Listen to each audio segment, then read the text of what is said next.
Shalom, queridos. Estamos de volta aqui no nosso canal do YouTube para estar trazendo mais um tema interessante. Como havia prometido, nós vamos falar agora sobre política, né? E nós vamos estar abordando essa temática de maneira simples, porque o nosso objetivo é levar o conhecimento de maneira simplificada ao máximo de pessoas possíveis.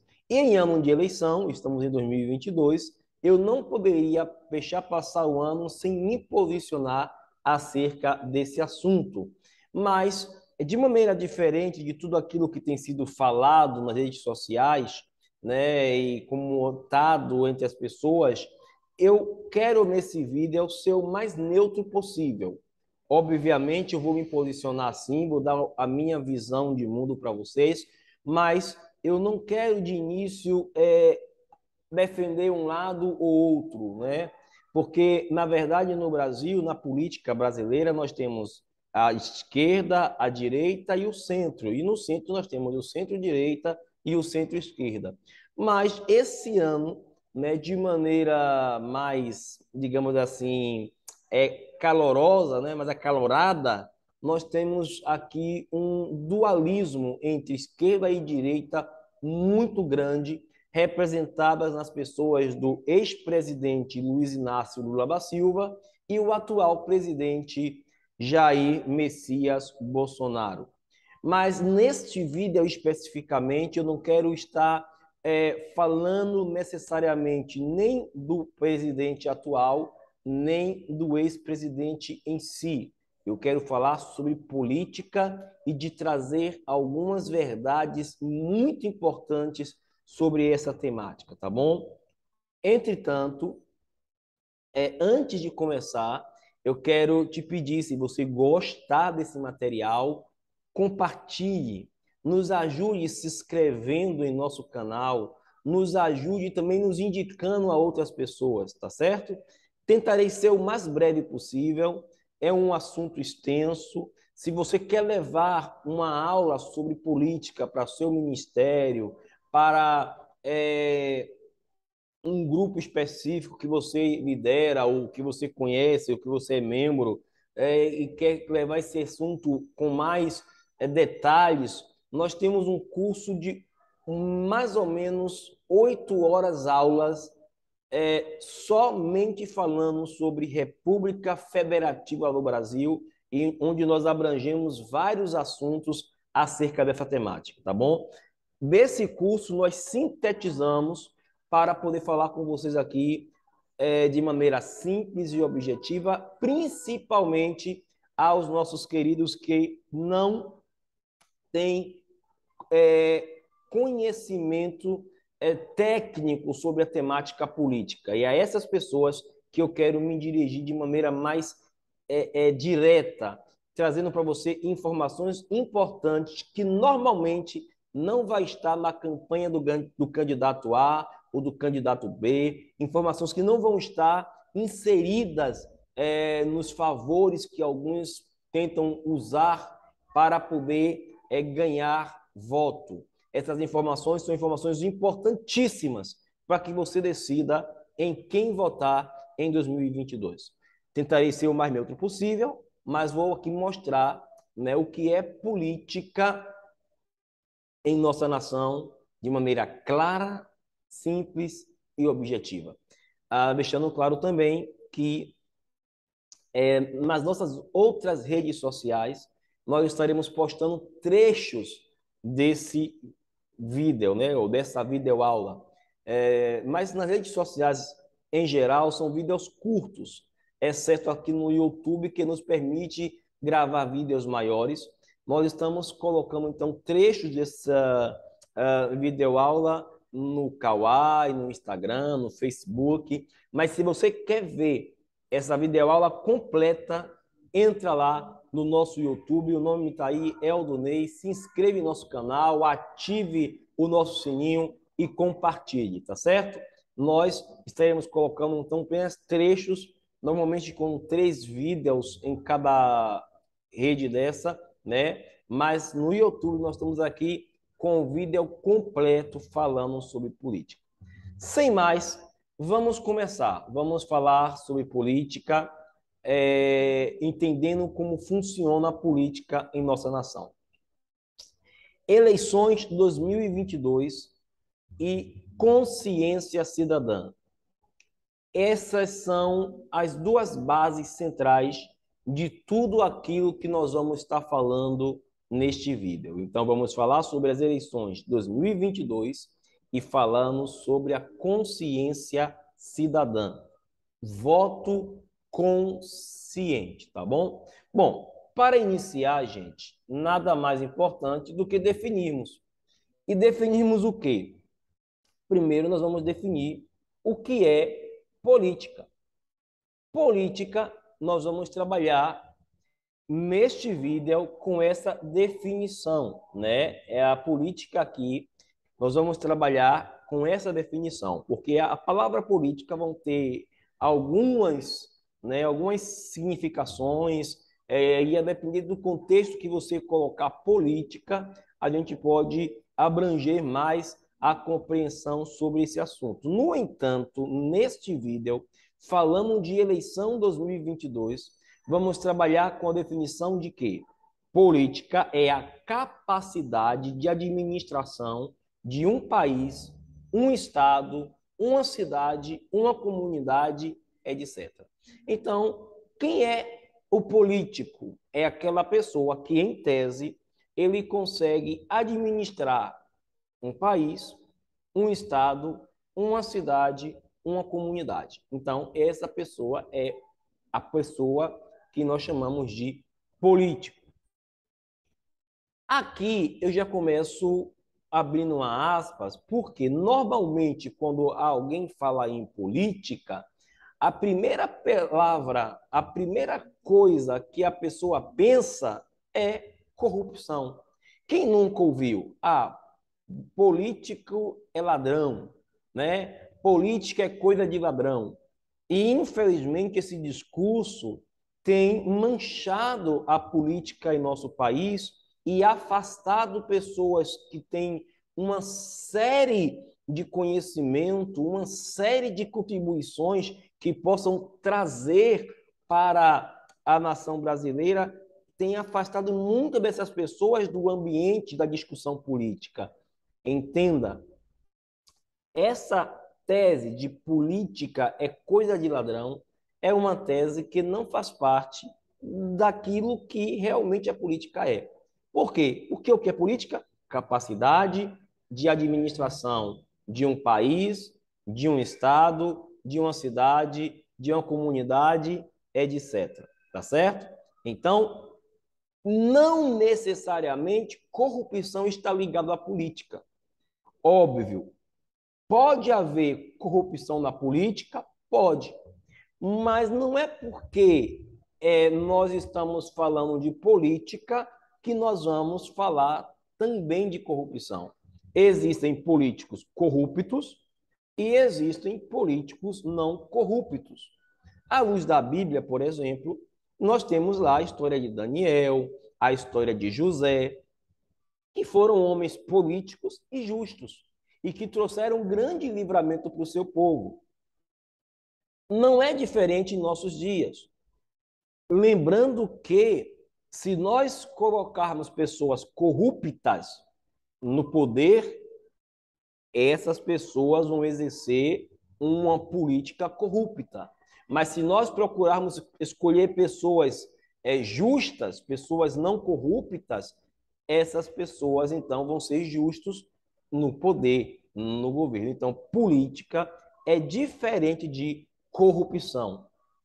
Por quê? Porque a corrupção, gente, ela é inerente ao ser humano. E é exatamente isso que eu estou falando. Olha esse quadro aqui. Veja como nós temos vivido e vivenciado a ideia da política e da corrupção. Política é a capacidade de administração. A corrupção já não. A corrupção está intrínseca dentro do homem, desde o Éden, desde o pecado. Então, olha esse quadrinho aí. Eu tenho ali aquela pessoa que tenta subornar o guarda, né, para não receber multa. Isso é o quê? Corrupção. Eu tenho ali aquela pessoa que faz o famoso gato, né, o gato de água, o gato de luz, né? O que é isso? Corrupção. Eu tenho ali a pessoa que bebe e dirige. O que é isso? Corrupção. Eu tenho ali essa mesma pessoa que tenta furtar combustível. O que eu tenho ali? Corrupção. Né? Eu tenho pessoas ali vendendo CD pirata, vendendo material pirata. O que é isso? Corrupção. E essa mesma pessoa que faz tudo isso, chega lá no finalzinho do quadro, né? Como está aqui no finalzinho do quadro, e fala que de onde sai tanto político safado? Aí no jornal eu tenho aqui escrito corrupção, farsa das passagens de auxílio moradia, né? Ou seja, essa pessoa que é corrupta no seu dia a dia está reclamando do político corrupto. Porém, se essa pessoa algum dia se candidatar a um cargo público, nós teremos mais um político corrupto, porque a corrupção é inerente ao ser humano. O ser humano ele pode ser corrupto ou não corrupto, ele pode ser justo ou corrupto. Por isso que eu digo a você que a corrupção não necessariamente tem a ver com política. A corrupção tem a ver com o ser humano. Há pessoas honestas e pessoas corruptas. Pessoas honestas podem estar em qualquer lugar, elas vão continuar a serem honestas. E sobre corrupção, é bom falar também o seguinte: a corrupção, infelizmente, está impregnada na cultura brasileira. Quem nunca ouviu o famoso jeitinho brasileiro? Brasileiro, ele nasce ouvindo falar sobre esse famoso jeitinho. E que jeitinho brasileiro é esse? A capacidade que alguns brasileiros têm de querer se dar bem em tudo, driblar, né? Fazer tudo para conseguir sucesso, mas para isso ele quer driblar o sistema, ele quer dar aquele famoso jeitinho. Isso nada mais é do que corrupção, certo? E a corrupção, ela parte do princípio da anarquia. Por quê? O que é uma anarquia? É aquilo que inflige a lei. Quando alguém inflige a lei, uma lei posta, ela está exercendo um ato de corrupção. Ela está indo contra o Estado, ela está indo contra a lei. Então, o ato de corrupção, na maioria das vezes, é fruto da anarquia. Salve algumas questões que leis são quebradas por motivos justos. Por exemplo, a lei diz: beba e não dirige. Se a pessoa bebe e dirige, ela está sendo corrompida. Ela está sendo corrupta, melhor dizendo. Se você vê lá na lei que nós temos que pagar conta de água e luz, se alguém faz gato, está burlando a lei, está sendo corrupta. E assim sucessivamente. Por isso que existe no Brasil a nossa Carta Magna, a Constituição Federal. Então, a Carta Magna, que é a nossa Constituição, é a lei que rege todos nós. Então, todos os brasileiros, inclusive os políticos, inclusive os três poderes, poder executivo, legislativo e judiciário, estão sujeitos à Carta Magna, à Constituição Federal. Quando qualquer um desse grupo, ou qualquer um brasileiro simples, tenta burlar a lei, essa pessoa está sendo corrupta. De maneira simples, é isso, tá, gente? Deixando claro que eu estou simplificando para que o máximo de pessoas possíveis possam entender essas definições de maneira clara. Vamos lá. Outra coisa que eu quero te dizer é o seguinte: como é que vamos combater a corrupção na política? Tem como combater a corrupção na política? Eu vou lhe mostrar que tem. Como é que eu vou combater a corrupção na política? Está aqui. Esqueça aquela frase baiana antiga: rouba, mas faz. Essa frase sustenta corruptos. Não. Entenda, o político, ele não é dono da nação. Todo político é funcionário da nação. O cargo político, cargo público, é um cargo de serviço. E aí eu vou trabalhar com um conceito que, para nós batistas, é muito interessante. Eu me refiro ao batista porque, primeiro, é da onde eu vim, é a igreja que eu sempre fiz parte, e dentro desta igreja, que tem um conceito de democracia muito forte, tem um item no seu estatuto interno que nos ajuda a compreender bastante sobre esse assunto. Que regra é essa? Na Igreja Batista, tem um estatuto que diz assim: o pastor, ele é pastor com todos os direitos de pastores enquanto servir bem. Lá, o cargo pastoral, a igreja tem autoridade de tirar daquele líder. Porque o pastor, ele é pastor para cumprir determinados deveres, e porque ele cumpre determinados deveres, ele também tem alguns direitos. Nesse sentido, ele é pastor para servir a comunidade, ele é pastor para cuidar do rebanho, ele é pastor para ensinar a palavra corretamente, ele é pastor para ser exemplo das pessoas, ele é pastor para isso, em síntese, tá? Mas tem algumas coisas que pastor não pode fazer. O pastor ele não pode roubar as contas da igreja, o pastor ele não pode adulterar, o pastor ele não pode passar cheque sem fundo de maneira assim avulsa por aí, o pastor ele não pode enganar, mentir. Então o pastor ele é exemplo, ele não pode fazer uma série de coisas que às vezes um irmão desavisado está fazendo, mas ele não pode, porque se ele fizer isso, ele vai ser chamado a atenção e ele poderá ser retirado do seu cargo, da sua função pastoral na Igreja Batista, né? Me referindo às igrejas batistas históricas, tá, gente? Por quê? Porque o pastor ele tem obrigações a cumprir dentro do ministério. Não é diferente na política. Todo político pode ser retirado do seu cargo. Inclusive, no Brasil, já tivemos 2 presidentes impeachmentados, tirados do cargo. E por que eles saíram?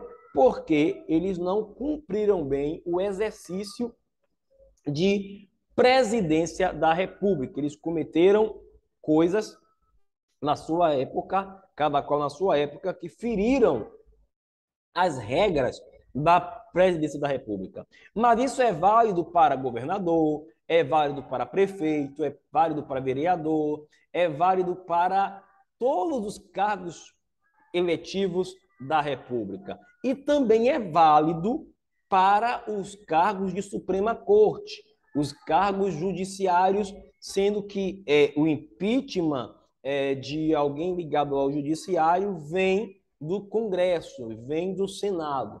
Né? Eu estou te mostrando que todo cargo público está ligado ao serviço.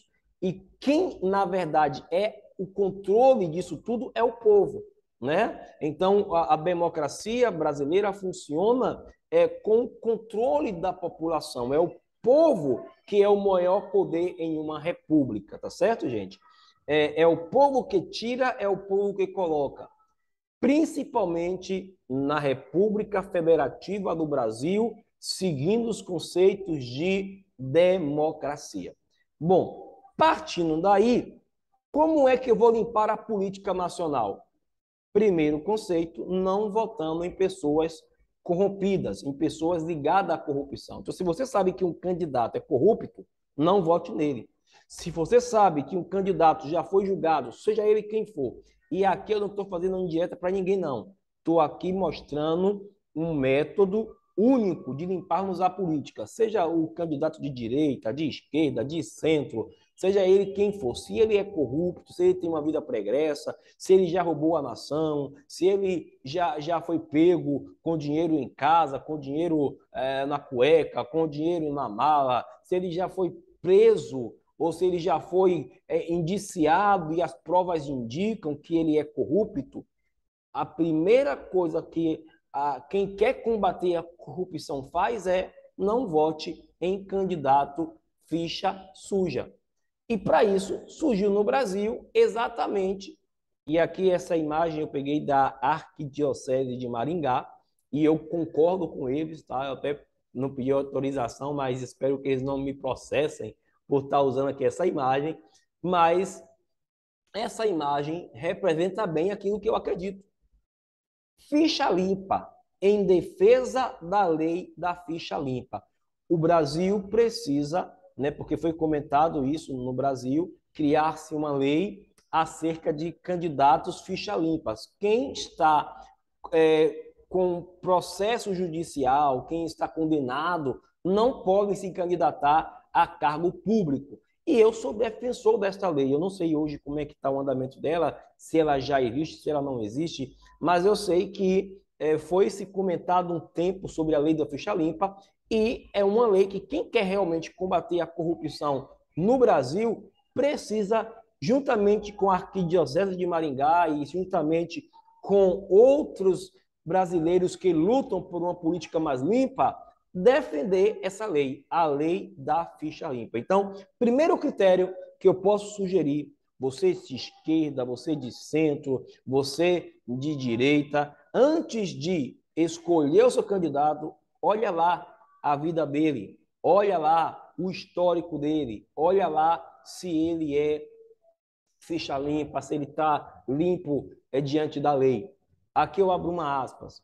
Porém, nós sabemos, e infelizmente é uma grande verdade, que se nós fôssemos fazer um combate direto contra a corrupção na lei da ficha limpa, eu posso dizer sem medo, eu estou sendo aqui até, tenho até bom senso, nós teríamos que pelo menos tirar aí 90%, contando entre estados, municípios, federação, pelo menos 90% para não ser totalista de tudo que está aí.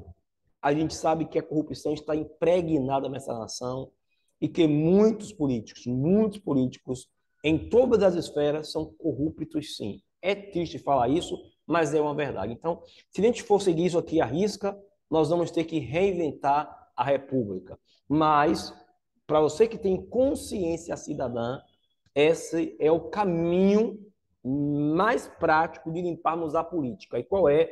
Votarmos em pessoas ficha limpa, pessoas que realmente lutem pelo bem da nação, que tenham boas ideias para a nação, mas que sejam ficha limpa, tá certo? No entanto, se você entende que não há ficha limpa, existe um outro critério que tem que ser colocado também na política. E qual é o critério? É o critério ideológico, né? Então, quem é você? Você pensa como alguém da direita, como alguém da esquerda? Quem é você? Qual é os seus ideais?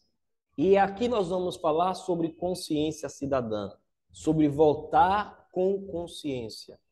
Sabe? Repito, não vou aqui dizer vote em A, em B ou em C. Eu vou dizer em quem eu vou votar e por que eu vou votar. Mas eu vou dizer para você, em quem você vai votar depende de quem você é e do que você acredita. Seja honesto com você mesmo, seja honesto com as suas crenças e com os seus valores. Aqui eu abro um aspas para te dizer que na democracia é possível haver, sim, a convivência de extremos, a convivência de pessoas que pensam diferente. Se nós não compreendermos a pluralidade de um povo, nós quebraremos a democracia para criarmos ditaduras. Na ditadura, só vale um modo de pensar. Na democracia, toda pluralidade é bem-vinda. Porém, na democracia, a pluralidade é bem-vinda, mas como em tudo o que se faz valer é a vontade da maioria. A maioria sempre vai conduzir a democracia. É assim que acontece no Congresso, é assim que acontece no Senado, tá bom? Então, percebam que a democracia também protege a maioria, sem esquecer das minorias. A democracia legítima ela é plural, ela tem lugar para minorias e maioria, mas ela sempre vai ser guiada e conduzida pela maioria. A maioria sempre vence. Agora, não é a maioria da população, é a maioria dos representantes. Porque aqui, gente, começa exatamente a compreensão de como funciona a política brasileira. Percebam, a política num país democrático, ela não pode ser dualista. É preciso haver diálogo para ser política.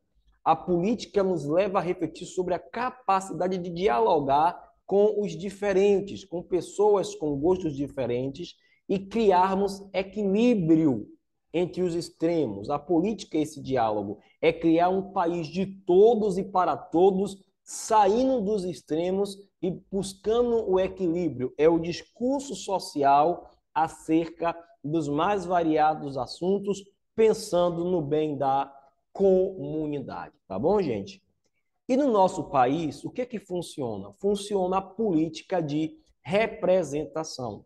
Quando nós votamos, nós estamos, na verdade, elegendo pessoas para nos representar, pessoas que vão estar ali no Congresso, no Senado, representando a população, áreas da população, grupos da população.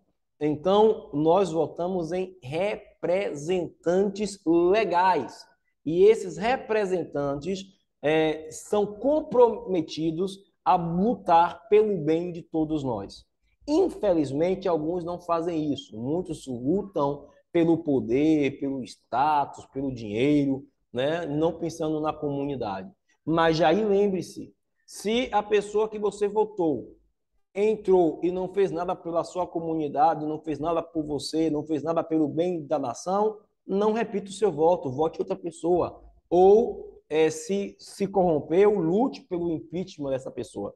Essa é a ideia. Agora, isso quebrando as leis constitucionais e não as leis ideológicas. E nós vamos falar sobre elas daqui a pouco, porque política tem tudo a ver com guerra ideológica e guerra moral. Pensa nisso, já já vamos falar sobre isso.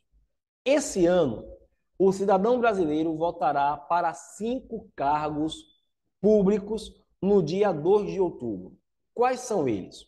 Deputado estadual, deputado federal, senador, governador e presidente da República. Aqui entra a ressalva número 2. Não adianta escolher apenas o presidente e o governador. É preciso também escolher bem os representantes das outras casas, pois esses são tão importantes quanto os representantes dos legislativos. Então, perceba o seguinte: quando você vai votar, nós temos que aprender o que significa voto por legenda. O que é voto por legenda? É quando você vota num candidato e também vota em pessoas que esse candidato indica, né? Ou pessoas que apoiam esse candidato. Por quê? Porque nós temos uma ideia que esse candidato defende, candidato A ou B, e quando você vota no candidato porque gosta do candidato, mas vota em pessoas de outra legenda, esse candidato vai ter dificuldade seríssima de governar. Então, se você vota em alguém da direita para o presidente da República, ou em alguém da esquerda para presidente da República, mas vota mais senadores e mais deputados ligados à oposição, esse presidente, seja de direita ou de esquerda, vai ter sérios problemas na hora de governar. Por quê? Porque ele vai ter uma oposição maior do que apoiadores nas casas da República. Então, entenda, gente, é tão importante votar no presidente, tão quanto importante votar nos deputados federais, nos deputados estaduais, nos senadores da República e também nos governadores. Aprendam a importância disso. Por quê? Porque você está botando em uma linha de pensamento de governo, no projeto de governo que só vai dar certo se a maioria daquelas pessoas estiverem conversando uma mesma linguagem. E para isso, nós temos que aprender a votar com a legenda e não só com a pessoa. Não adianta dizer assim, eu gosto de Lula, vou votar em Lula. Tá, eu votei em Lula, mas eu também quero votar em um candidato a Senado ou ao governo estadual de direita. Então, eu vou votar em Lula e vou votar em Magno Malta. Quer dizer, vai criar contraste. Lula vai ter dificuldade de governar com Magno Malta, certo? Aí, então, eu tenho que entender que se eu vou votar em Lula, eu vou votar em pessoas ligadas ao Lula. A mesma coisa se for votar no Bolsonaro. Se eu vou votar em Bolsonaro, eu não posso votar, por exemplo, sei lá, em Rui Costa, aqui da Bahia, porque são visões de mundo totalmente diferentes. Então, não dá para votar em um candidato apenas. Eu tenho que conhecer a legenda, conhecer o que é que essa legenda pensa e saber se eu concordo com a legenda ou não, se eu concordo com as ideias do partido A e do partido B, tá bom? Ou do candidato A e do candidato B. Dessa forma, a gente vai conseguir ter um país melhor para todos, visando o conhecimento daquilo que nós acreditamos e sempre vamos ter pessoas que representem as nossas ideias lá em Brasília ou nos cargos públicos dessa nação. Mas, como eu falei antes, gente, isso aqui é só o início de tudo aquilo que nós vamos ter que enfrentar em 2022. E quando eu falo nós mesmo, nós brasileiros como nação, porque precisamos primeiro aqui aprender a respeitar as diferenças, né? A gente precisa sair dos extremos e esquecer que todos nós somos rivais, porque nós não somos rivais, nós somos patriotas, nós somos filhos dessa terra, mãe gentil, pátria amada Brasil. Então, nós temos que lembrar que nós somos pessoas pensando no bem de uma nação. Porém, nós temos pontos de vista diferentes. E aqui vai começar a mostrar a diferença entre esquerda e direita. E é aqui que começo com o meu pedido: tenha bom senso. Com quem você se identifica mais? Se ao final desse vídeo você se identificar com os critérios da direita, pelo amor de Deus, não vote na esquerda. Se no final desse vídeo você se identificar com o critério da esquerda, pelo amor de Deus, não vote na direita. Por quê? Porque você precisa ser consciente com o seu voto. Então, vote nas pessoas que defendem essas ideias. E aqui entenda, não é Lula ou Bolsonaro. Não, não é isso. Porque as pessoas acham que votando em Lula vai melhorar o Brasil, votando em Bolsonaro vai melhorar o Brasil. Não, não é essa a lógica. Existe um conceito ideológico, um conceito de pensamentos que rege a direita e que rege a esquerda. E é esse conceito de pensamento, é esse conceito ideológico que vai conduzir esta nação a um tipo de Brasil que nós vamos querer e que nós vamos estabelecer. Lembrando que a maioria vence, mas não é a maioria da população, é a maioria de representantes. Se nós, país de maioria cristã, conservadora, colocarmos pessoas progressistas para nos representar, quem é que vai ganhar a guerra? O progressismo. Quem é que vai ganhar a guerra? A esquerda. Se um país de maioria conservadora, já estou aqui dizendo quem eu sou conservador, sou cristão, né? Apoiar pessoas ligadas à esquerda, estaremos dando um tiro no próprio pé, porque lá na Câmara, lá no Senado, quando houver votação, se tiver uma maioria progressista, essa maioria que vai conduzir as diretrizes da casa e a maioria vai ter que engolir calado aquilo que vier das casas da República. Agora, lembrando que essa maioria se refere às casas da República, aos cargos públicos, aos senadores, aos deputados estaduais, aos deputados federais. São essas pessoas que conduzem o país auxiliados diretamente, ou melhor, auxiliando diretamente o presidente da República. Agora, se o presidente da República, seja ele qual for, não tiver maioria em qualquer uma dessas casas, ele não vai ter como governar essa nação de maneira correta, porque a oposição sempre vai colocar obstáculos, sempre vai colocar barreiras para que o projeto passe. Tá bom, gente? Então, primeira coisa que eu tenho que entender é que eu tenho que ser uma pessoa com voto consciente e que vai votar no candidato que represente a minha ideia e represente aquilo que realmente acredito para o bem da nação. De maneira simples, eu posso pensar assim: ah, eu não concordo totalmente nem com um lado nem com o outro. Aí eu entraria na ideia do centro-direita e do centro-esquerda. Mas não é essa a realidade do Brasil hoje. O Brasil hoje ele está literalmente indo para polos diferentes. Tentaram criar uma terceira via, mas as terceiras vias que nós temos visto estão sendo indicadas e ligadas ao pensamento de esquerda e apenas de esquerda. Né? E mesmo assim nós temos observado que não está dando força para a terceira via no Brasil. Então hoje nós estamos no dualismo entre direita e esquerda.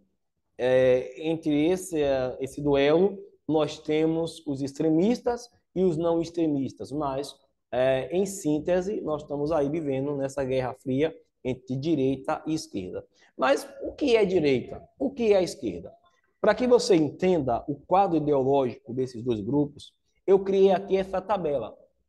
Nessa tabela, eu coloquei assuntos aí no centro, certo? No meu lado esquerdo, eu coloquei a esquerda e os seus valores, e no meu lado direito, eu coloquei a direita e os seus valores. E é sobre eles, sobre esses valores, que nós vamos estar falando agora.